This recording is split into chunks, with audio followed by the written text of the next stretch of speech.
এই 5টা money management skill অবশ্যই আপনার শেখা উচিত যদি আপনি আপনার লাইফে ফাইন্যান্সিয়াল ফ্রিডম পেতে চান। নাম্বার 1, সেট রিয়েলিস্টিক গোল। আপনার লাইফে যে কোনো একটা রিয়েলিস্টিক গোল থাকা দরকার। যেমন আপনি 10 বছরের মধ্যে কোনো একটা পার্টিকুলার অ্যামাউন্ট ফাইন্যান্সিয়ালভাবে অ্যাচিভ করতে চান। যেমন ধরতে পারেন 10 বছরে আপনি 10 লাখ টাকা এটা সেভিং করতে চান। এরকম একটা ফাইন্যান্সিয়াল গোল আপনার অবশ্যই ডিসাইড করা দরকার। যখন আপনার একটা গোল থাকবে তখন আপনি সেটার জন্য কিন্তু কাজ করতে পারবেন। Number 2, create personal budget. আমাদের অনেকেরই কিন্তু পার্সোনাল বাজেট থাকে না, আমরা যখন যেটা মন চাই সেটাই করি।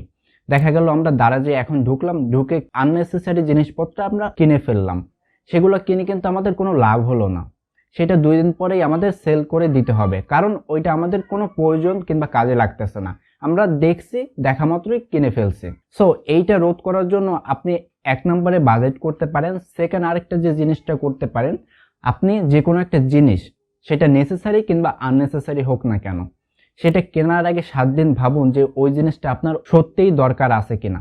যদি 7 দিন পর আপনার মনে হয় যে ওইটা আপনার দরকার, তাহলে ওই জিনিসটা আপনি কিনুন। Number 3, reduce credit card expense. আমার মতে আপনার ক্রেডিট কার্ড কিংবা ডেবিট কার্ড কোনোটাই নেওয়া উচিত না, কারণ এই দুইটাই আপনার লাইবিলিটি বলা চলে। ক্রেডিট কার্ড কিভাবে ওয়ার্ক করে সেটা আমরা আগে একটু বুঝি। আপনার ব্যাংক অ্যাকাউন্টে সাপোজ যে কোনো একটা পার্টিকুলার অ্যামাউন্ট আছে, এখন আপনার ক্রেডিট কার্ড থেকে আপনি ওই অ্যামাউন্টটা বাদেও বেশি অ্যামাউন্ট খরচ করতে পারবেন, কাইন্ড অফ লোনের মতো। কিন্তু এইটা করলে কিন্তু কিছুদিন পরে আবার আপনাকে ওই টাকাটা ব্যাক দিতে হবে অ্যাজ এ লোন টাইপের উইথ ইন্টারেস্ট। তো এই যে ইন্টারেস্টটা, এইটাই কিন্তু আপনার সব থেকে বড় একটা লাইবিলিটি, এটা কিন্তু আস্তে আস্তে বাড়তেই থাকবে। তো এই ক্ষেত্রে আপনি চেষ্টা করবেন ক্রেডিট কার্ড ডেবিট কার্ড না নেওয়ার, কিংবা নিলেও এটা যত সম্ভব কম ইউজ করা যায়, প্রয়োজন ছাড়া ইউজ না করা। Number 3, contribute to saving. আপনি যদি সেভিং করে না রাখেন তাহলে আপনি এই যে ফাইন্যান্সিয়াল ফ্রিডম এটা কিন্তু অ্যাচিভ করতে পারবেন না, এবং আপনি ইনভেস্টও করতে পারবেন না। আমাদের ইনভেস্টিং নিয়ে কিন্তু একটা ভিডিও আছে, সেটা যদি আপনি দেখে না থাকেন তাহলে আই বাটনে ক্লিক করে কিন্তু দেখে আসতে পারেন।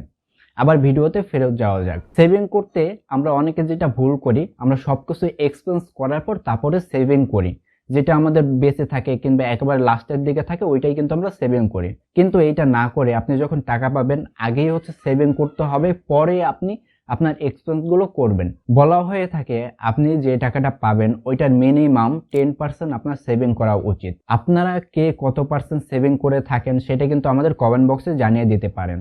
And last on, B consistent. এই যে 4টা স্কিলের কথা আমরা যে বললাম, এই জিনিসটা যদি আপনি কনসিস্টেন্ট ভাবে না করেন, যদি কিছুদিন আপনি হচ্ছে ক্রেডিট কার্ড এক্সপেন্সটা আপনি কমাইলেন, আবার পরে গিয়ে যদি আপনি বাড়িয়ে ফেলেন, তাহলে কিন্তু আপনি ফাইন্যান্সিয়াল ফ্রিডম অ্যাচিভ করতে পারবেন না। কিংবা এই যে পার্সোনাল বাজেট আপনি 2 মাস তৈরি করলেন তারপরে আর করলেন না, তাহলে কিন্তু হবে না। আপনাকে কনসিস্টেন্টলি এইটা আজীবন কিংবা 10 বছর কিংবা 20 বছর যতদিন আপনি ফাইন্যান্সিয়াল ফ্রিডম অ্যাচিভ করতেছেন না ততদিন আপনার কিন্তু এইটা করতে হবে। সো এই তো জেনে গেলেন 5টা মানি ম্যানেজমেন্ট স্কিল যেটা আপনাকে হেল্প করবে আপনার ফাইন্যান্সিয়াল ফ্রিডম অ্যাচিভ করতে।